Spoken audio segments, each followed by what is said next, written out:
Give him praise, folks. Give the Lord a praise. Come on. That's why we're here. Y'all sit down. Welcome. Let me add my welcome to all of you. It has been a few years. Pastor and I have been talking about that last couple of days, and it's just nice to be back. This is my 50th year of full-time ministry. It's some kind of milestone, I guess. I was expecting some kind of cake or something today, but apparently that didn't happen. So I got a donut, and I guess that was the best they could come up with. But it is nice to be back.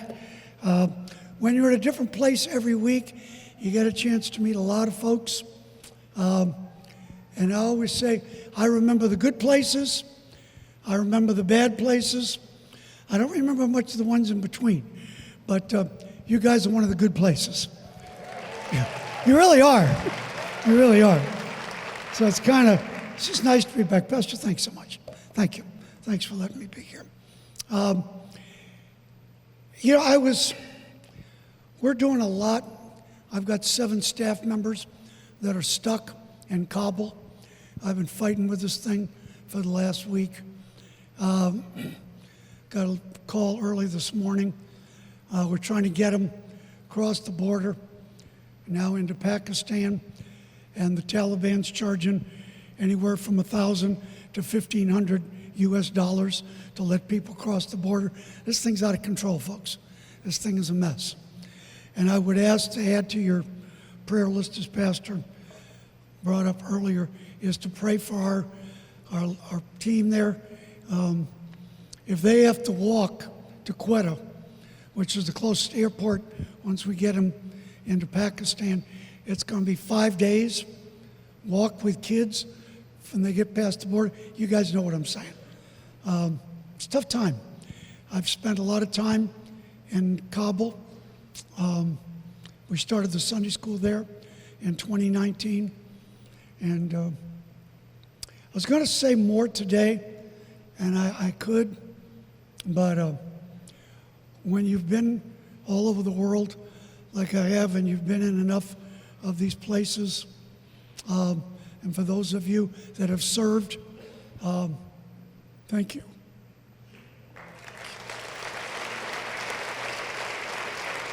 Yep. So much we could say, but I think we're all on the same track here today. So I'm going to be doing 2 different messages today, because I haven't been here for a while, and because of everything that's going on, not just in New York. We've had a crazy governor. We finally got rid of him. I pray the best for you. So I worked with George Bush. I was on an 8-man commission to work directly with the president. I worked in Washington for a year. That was just long enough. Just long enough. So I understand American politics probably pretty well. And we're still stuck with our mayor. We're believing that somewhere he will get hijacked or sent to Kabul himself. Not sure if that'll happen, but we're working on that. So it's just crazy times. It's tough times, and you know that. But as I speak to you today, it's not going to be a normal Sunday for you, and the reason being, I am not a normal guest speaker. You've had a lot of great guests here. A lot of great guests. Great guests.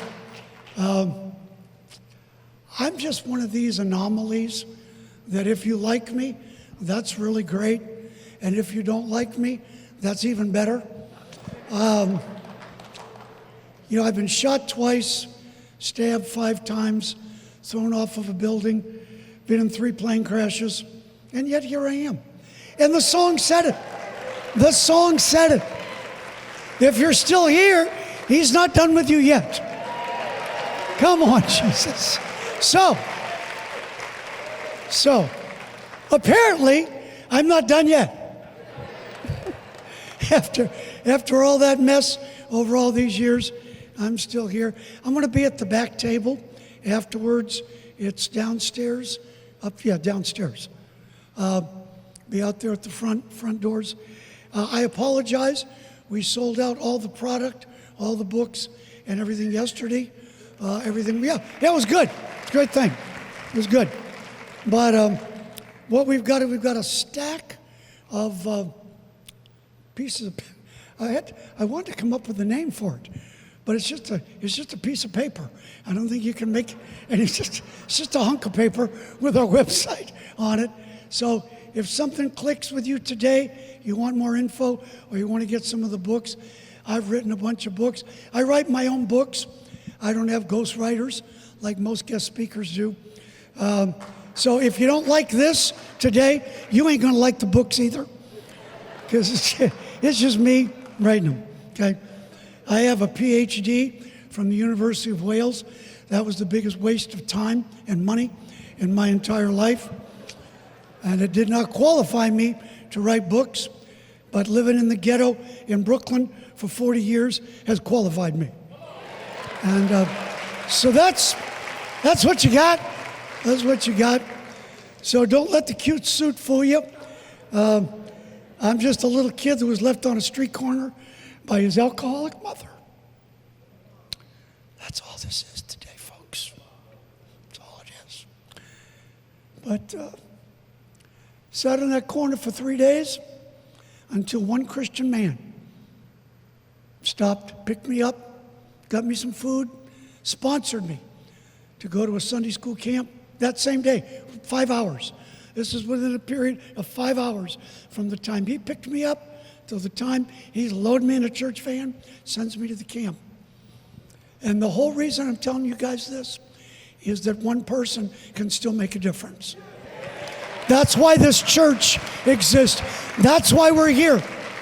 It's always been about the one. And because that one man stopped and picked me up, he put something into motion. It's not so much of what you accomplish in life, it's what you put into motion. He put something into motion that day. And because one man stopped, 250,000 kids hear the gospel every week around the world. You better give God a praise. It's about the one, guys. It's always been about the one. And that's what today is, and that's what I'm going to be talking about. Again, we don't have any product back there, but we've got a couple of our kids left. If you have not, it's been a while that we've given you guys a chance to sponsor one of our kids. It's an opportunity to do in one of these kids' lives exactly what that man did for me. It's a $33 a month commitment. If there's none of these left by the time you get back there, I got those pieces of paper. That's the key. It's the piece of paper. It's got our website on there, and you can fill out a sheet of paper there. I'll be back there in between. A lot of guys don't like to, in between services, hang out with the people. I like to hang out. I was joking with them yesterday because it was in Pennsylvania. We were talking at the meeting yesterday. Some guy didn't like what I said at the back, and so we got in a fist fight right on the back table, back there. It's great. And so I told the folks yesterday, be nice to me at the back table. I'm going to be 73 years old in a few weeks, so a life sentence is not a deterrent for me. So just walk carefully when you're back there. If you want to sponsor one of the kids, there's no more of these left. Jason and I, Jason, stand up. Old friend of mine came down. Make him welcome. Good friend. We've had a chance to hang out for a few days. But him and I will be back there. We'll answer your questions. Fill out a sheet of paper. I will get you your packet within 2 weeks. And if you ever wondered, as we said yesterday, does this stuff work? Becky, can you give me a picture? I got a couple of pictures I want to show you guys. This is Cherry Ann. We do Sunday school in the North Cemetery in the Philippines. There's about 1,000 people that live in the cemetery. It's a long story. of one of the tragic stories in that part of the country. So we were doing Sunday school. We do Sunday school there on Thursdays. And it was 2 years ago that we had some visitors go with me, and was some folks looking after Sunday school at this little girl. Give me that next shot, Becky, if you can. And the ladies were looking at something on her. So I walked over there to see what they were looking at. Give me the next one, Beck, if you will. She was born without an anus. So what they had to do, they cut a hole in her. Once a week, she goes to a clinic. They stick a tube in there to drain the waste, put the bandage back over there. And she lives in the cemetery. Obviously, it's infected. So one of the people, give me the next one, Beck. So one of the visitors that happened to be with me was a nurse in Singapore. So she said, Pastor Bill, I want to sponsor Cherry Ann. And she said, I have really good connections at the hospital. I thought, this sounds good. So she was a great sponsor. She started working on raising money for this operation. So we got Cherry Ann to Singapore. Give me the next one back. They were doing scans, but they found out she was full of worms, which is pretty common in the cemetery and then the garbage dumps over there. So we took a couple weeks to get rid of the worms. Give me the next one, Beck. Our team was there. The mom was there. They were prepping her for the operation. We knew this was going to be a tough one because they were going to have to open her up and literally reconstruct that whole lower GI tract just to get her body to be able to even come close to function. Give me another one, Beck.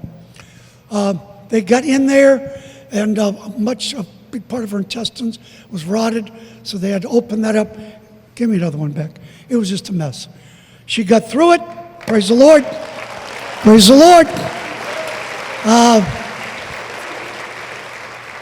And we got her on the plane. We have the next one, Becky, with the plane. Yeah, got her on the plane. One of the nurses gave her a couple of stuffed animals.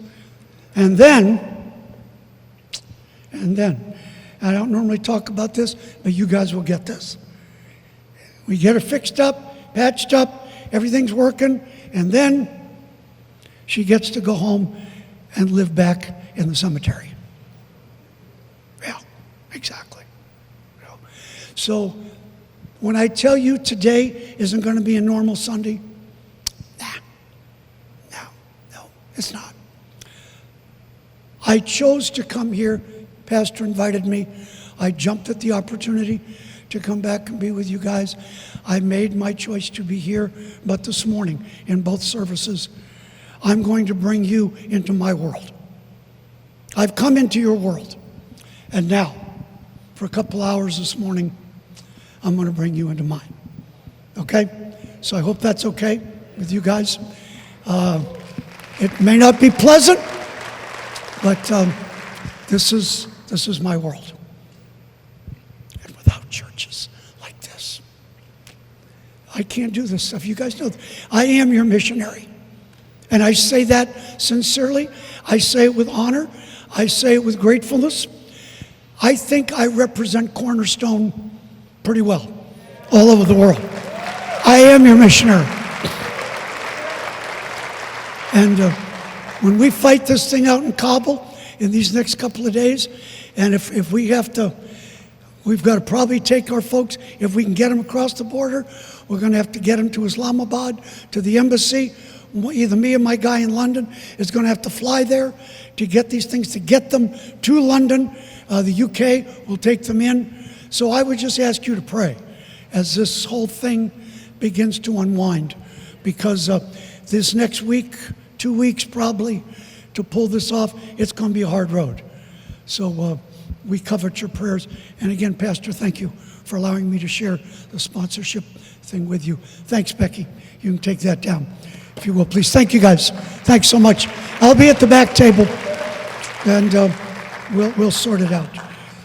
Get your Bibles out, if you will, quickly. I'm only going to use one verse in this first service. I'll be going down a different pathway in the second service. But Much of my messages that I bring, whether it's on television or some radio program or whatever it is, a lot of it is me asking people a question and then using the message as kind of the tool to answer the question. And such is what I'm going to do here today. It was Singapore, that's right. I was in Singapore, and I was at the back table. A lot of funny things happen at the back table, so again, don't do anything stupid, or I'll be using you as an illustration next Sunday. Okay?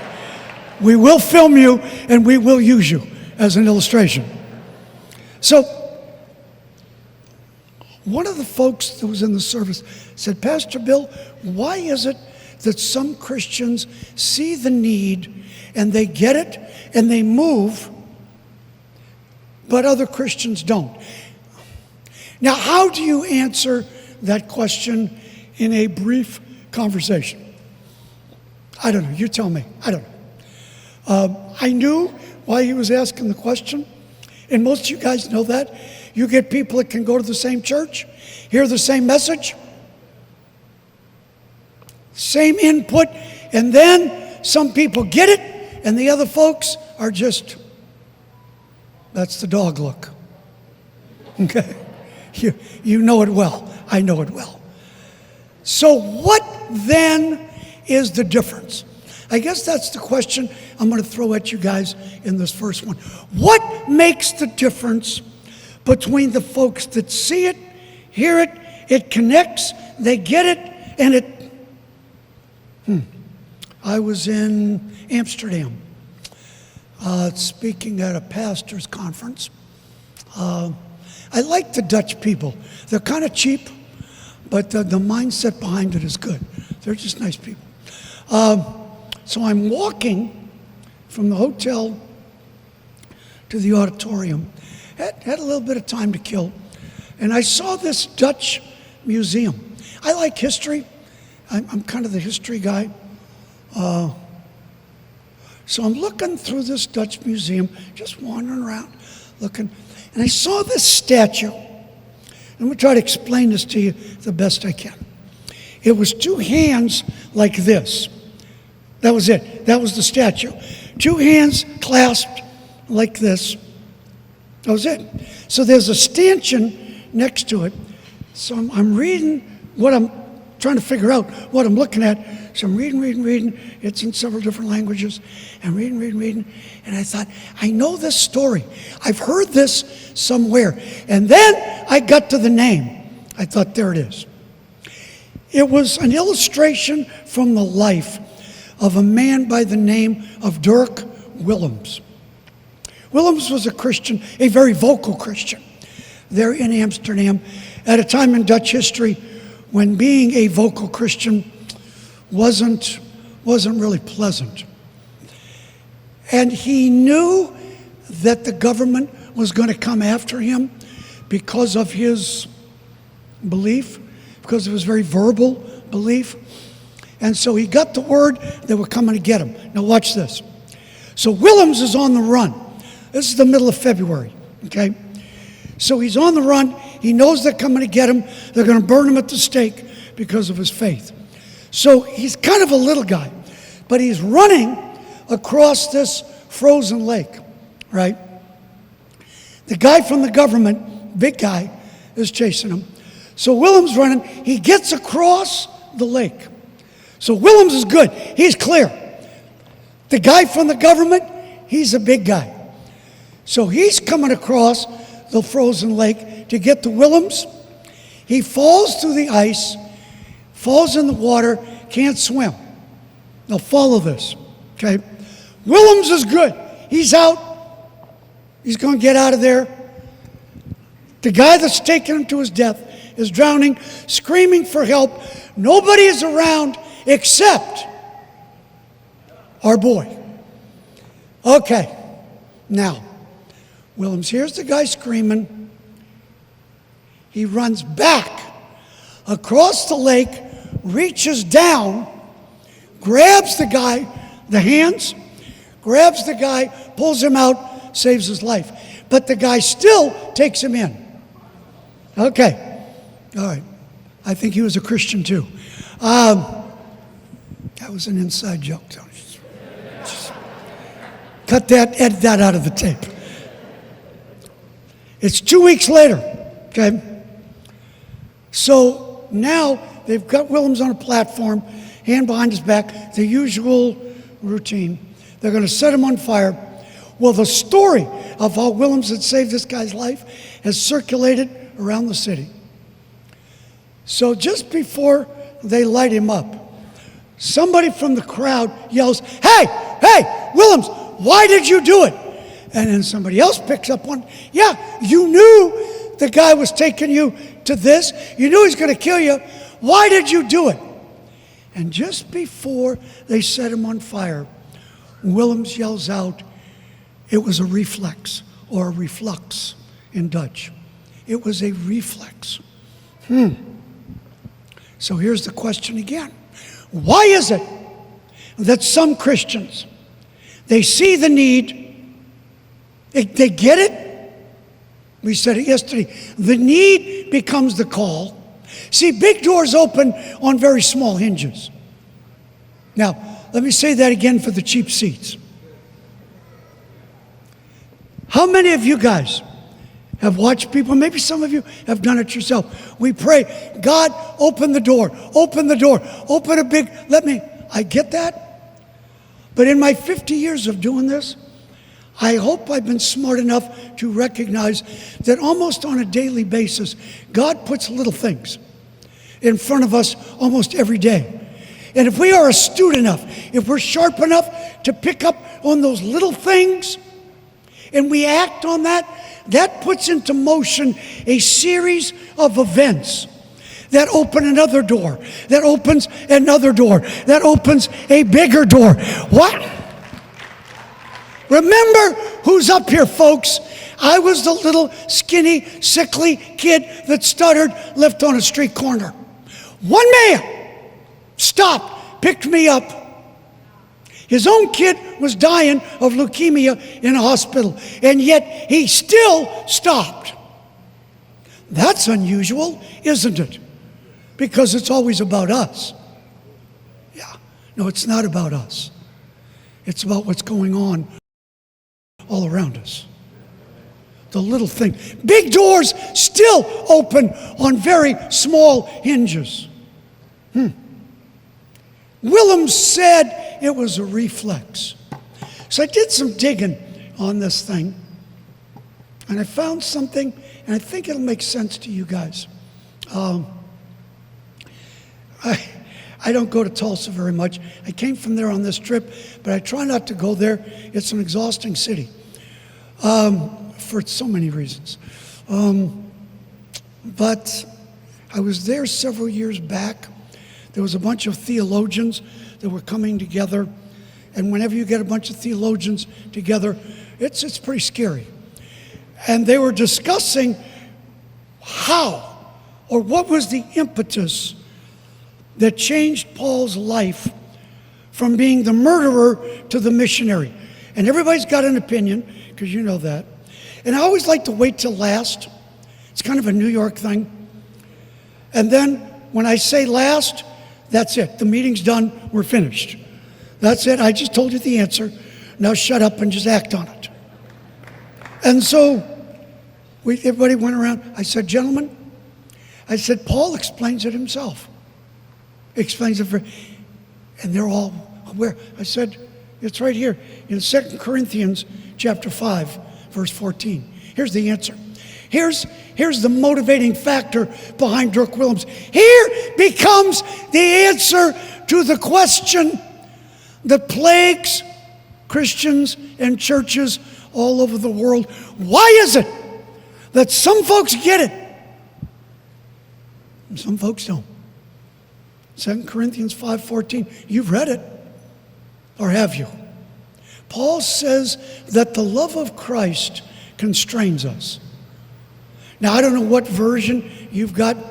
I read King James. That's the one Jesus read, so I choose to use that. But for some reason, We've got the NIV, the ABC, so many bogus translations. Half the Bible's gotten lost in these things. Now that word constrains in the Greek. I'm not going to talk to you in a bunch of Greek today, but I want you to get this. So get this, then you can go back to sleep. But get this part right here. That word constrains in the Greek is the Greek word syneko. Why is this important? Pretty much no matter what language you choose to study, if you look in their dictionary, you will notice, as in our American dictionary, when you look up a word, there is a primary definition, a secondary definition, and that depends on the text and the context of how the word is used. Now, here's the hook. In the Greek, when the word syneko was used, that's why it's only used once in a context like this in the whole New Testament, and this is why Paul used it here. And you're going to get this in a minute. When it was used in a context like this, it had three primary definitions. That's unusual. It's an unusual word when it's used like this. In these last couple of minutes, I'm going to give you those three definitions. And then I think you will understand why this building exists, why this ministry exists, why it has become this lighthouse in this city that it has and continues to be. A lot of things I think are going to come together here. So follow me along, and let's kind of take this thing apart and see where it goes. Syneko, the love of Christ constrains us. I think it's quite clear when Paul uses us, plural, rather than singular, him. He could have said the love of Christ constrained him. He did not. He said the love of Christ constrains us. When you understand what Jesus really did, see, the danger of being around church too long is we think we know everything. Because you've heard it, you've been around it, I get it, do you? Now we could explain the anatomical implications of the crucifixion. I'm working on my MD now. You want me to break it down of what it's like when somebody gets crucified? We can do that. But that's not what we're doing right now. When you understand not necessarily the what, but the why. Because the why has to take preeminence over the what. When you understand why he really did that, and that clicks with you beyond what you've read, what you've heard, what your grandma told you, what somebody else told you, when the truth of what happened and why it happened really connects with you, something changes, guys. Something changes. It has to change. Now, I'm going to give you these three definitions, and I'll get out of your way. So you may want to jot these down, just if you're up for it, and then kind of chew on it this afternoon. Instead of taking your Sunday afternoon nap, you may want to just kind of rehash this thing. Definition number one. It forces motion. It forces something to happen. If you look in the old Chambers dictionaries, there's 8 original versions of Chambers, which was how the English language, the old English language, was formed in England. In one of those old Chambers dictionaries, this is the classic.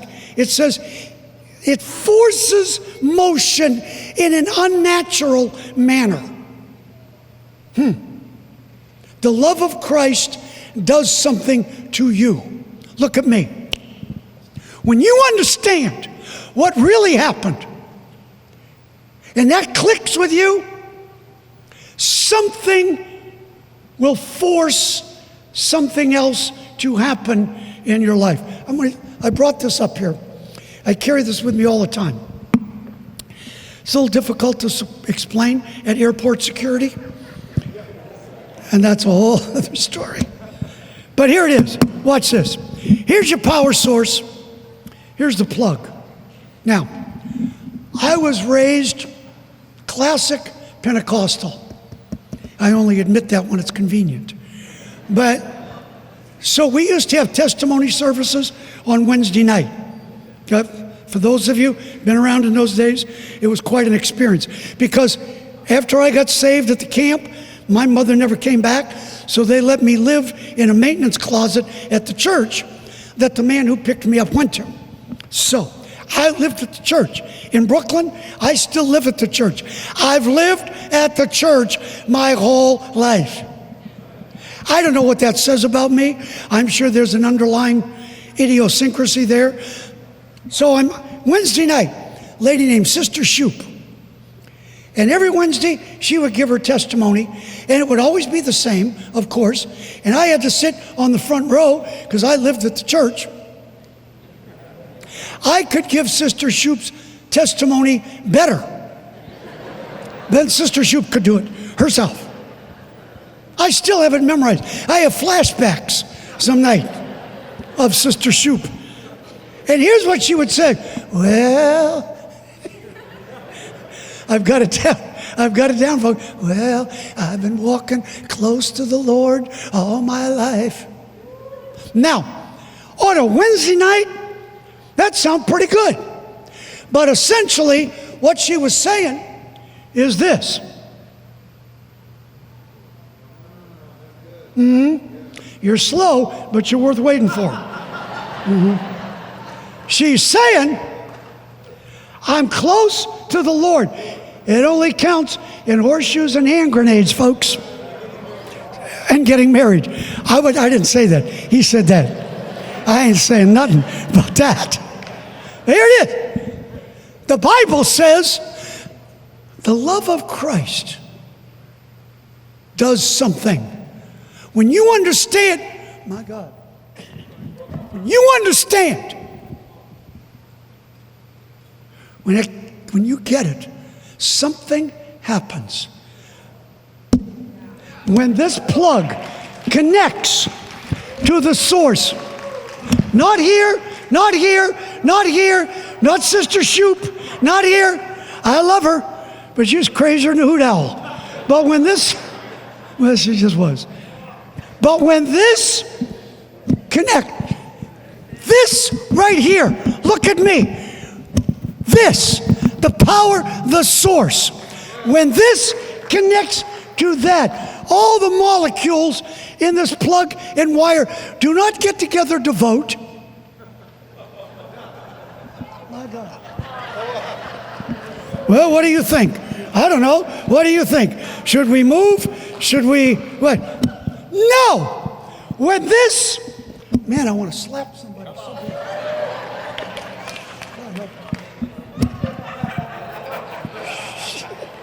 When this connects to this, everything on this end has no choice.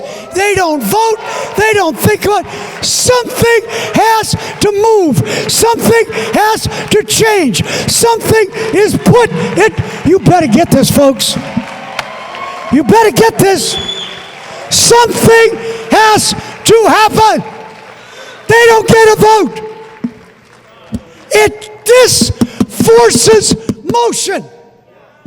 When you understand what Jesus did, and he did it for you, and what really happened, and you don't have a choice, folks. Ooh, I'm waiting for the Lord to call me. Shut up! I will slap you myself in Jesus' name, but I will slap you. Now, these other guest speakers, they ain't going to say that because they're a bunch of sissies. But I'm going to tell you something. When you get this, when you understand what we all say we know, when you really get it, you don't have a choice, folks. Well, I don't feel led to work with the youth. Okay, you know what? It doesn't matter. It doesn't matter if you feel, I'm not called to work in the nursery. Come Come on, folks. Can we get off of that baloney? That whole cop-out is played out. It's played out. Okay, just let it go. It doesn't matter. The need is the call. The love of Christ pushes, it presses, it moves us out of the seat into the street with a different mindset. You don't have a choice. You don't have a choice.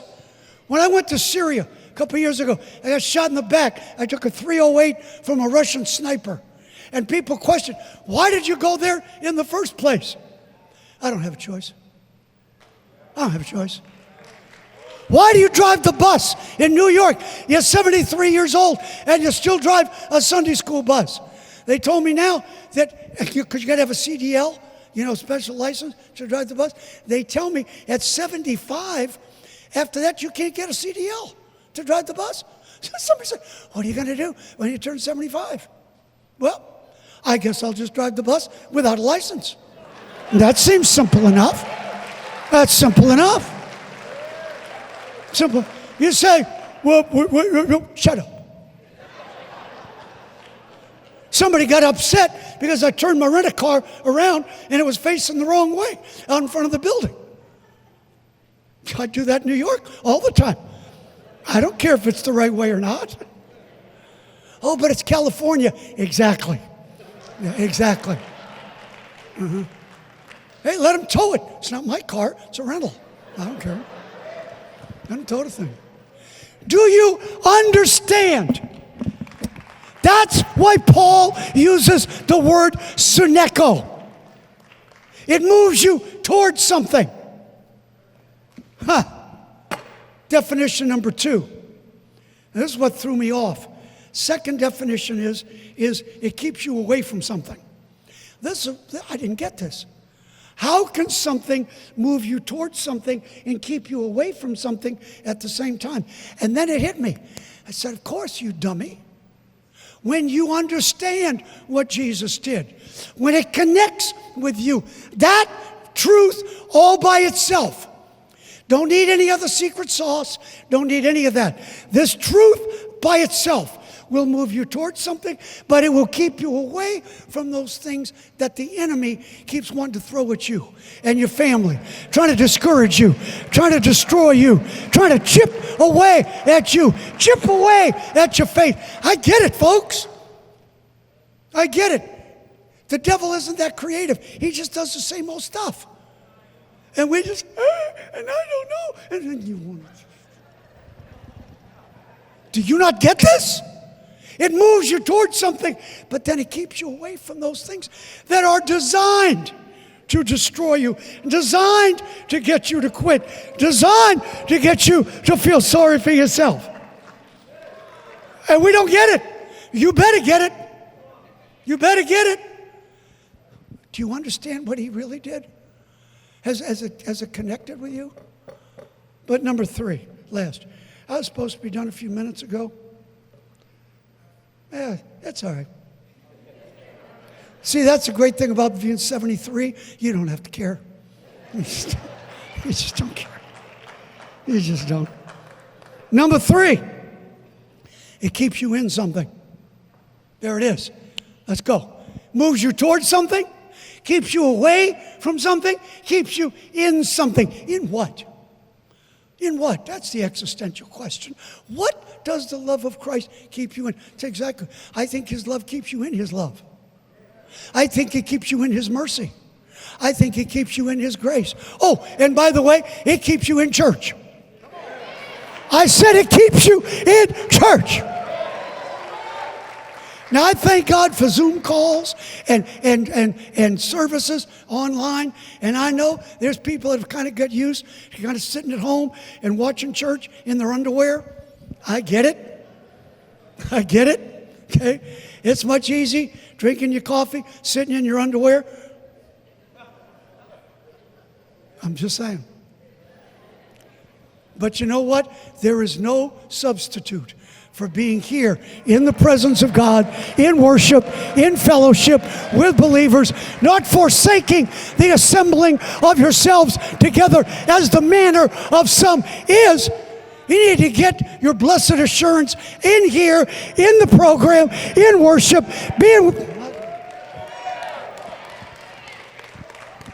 come and sit in your underwear. Here, we have a section for you. You'll be all right. You'll be fine. I was at the Chicken Shack the other day. I made a mistake of eating lunch at the Chicken Shack. Nobody told me. How did I know? It was a little shaky. And then I'm trying to eat, and then some woman in her yellow underwear just comes running by, screaming and hollering. But what was more disturbing is the other people eating in the Chicken Shack weren't disturbed. Apparently, this woman is a regular. She just runs around in her underwear. I'm thinking, she's going to church. It just made sense. This is an interesting place you have down the street here. It's California. It moves you towards something. It keeps you away from something. It keeps you in something. I'm not going to, well, I don't know. I just don't feel like I can go to church anymore. What's wrong with you, man? Come on. Well, I don't feel like it. Hey, if I didn't do the things I didn't feel like doing, I probably wouldn't be here today. See, your commitment has to be stronger than your emotions. That right there was worth you dragging yourself in here today. If you don't get nothing else, your commitment has to be stronger than your. It's not how you feel. It has nothing to do with how you feel. It's a commitment. I'm out of time. I got to go. I was out of time a long time ago. I'm trying. So now, after 50 years of doing this, and we talked about this a little bit yesterday. Oh, when are you going to retire? And we were joking. I said, where do people like me go when they retire? I mean, think about it. Where would I go? Fresno? No. You know not why you clap. Be careful what you wish for. I would be in so much trouble here because I would be right out there in the middle of it all. You know that. Me and the chick in the yellow underwear. We'd be. I just can't get past that. I don't know why. You know that's going to be an illustration, and I'm going to use this church and this city, and I was a Cornerstone, and that's... So, let me finish this up. All right. If she's coming to play, that means I'm wrapping this thing up. Okay. Thank you. I know how it goes. Listen, here we go. So, I'm in this village in Kenya, okay? We're going back there next month. We're starting Sunday school in another village. So, I come to this village, and I see some of these older guys sitting the kids in circles. Becky, do you have that picture of the little boy? Yeah. So they're sitting kids in circles, and they're telling the kids, open your mouth, we're going to give you Coca-Cola. And these guys have got these big hypodermic needles. So the kids are opening their mouth, and I thought, okay, something's not adding up here. So then I got with one of the staff. I said, who are these guys? I said, Pastor Bill, this whole village is run by drug dealers. And what they do, they take a mixture of Coke and a meth, and they mix it, and they tell the kids it's Coca-Cola, and then they just squirt it in the kids' mouths. Now, if you know anything about drugs, you can see by this kid's eyes, it's already affecting him. So I'm standing here like this, and I'm watching this, and I'm thinking, okay, what? And so I'm just kind of trying to, because we're getting ready to start Sunday school there in a couple of weeks. So one of the dealers comes up to me. He goes, oh, you're the preacher. I said, yeah, that's right. What's up? Yeah. See, I can be one of the nicest people you'll ever want to meet or not. It just depends, whatever the situation calls for. So So I said, yo, what's up? He goes, well, let me tell you something, preacher. He said, Jesus never going to be in this village. He said, drugs is the God of this village. Now, have you ever been so angry that you just don't even know what to say sometimes? That it just becomes, you feel that in your gut, that anger and that frustration. And I just wanted to say something, and I just went, and I said, let me tell you something, pal. I said, you better enjoy this for these next 2 weeks, because in 2 weeks, you ain't even going to be here no more. He goes, what do you mean? I said, you ain't going to be here. I didn't tell him. And 2 weeks later, we started the Sunday school. And on the very first day, Beck, you got that other picture? That was day number 1. Come on. You better give God a praise. That's just the boys. We couldn't get the girls in the picture. Almost 10,000 on the first day. How does this happen, folks? I'm going to tell you exactly how it happens. When that man picked me up off the street, he sent me to that Sunday school camp, and I came to the front because I heard the story of Jesus, and I knew my mother didn't want me. The church people wouldn't pray for me, so the church people didn't want me, but he wanted me. And I knew it. I knew it. And something happened that night right here. It happened. And something was put into motion. And that, my friends, is the end result. That's the end result. Do you get it? Do you understand? Does it make sense? Now, the love of Christ constrains us.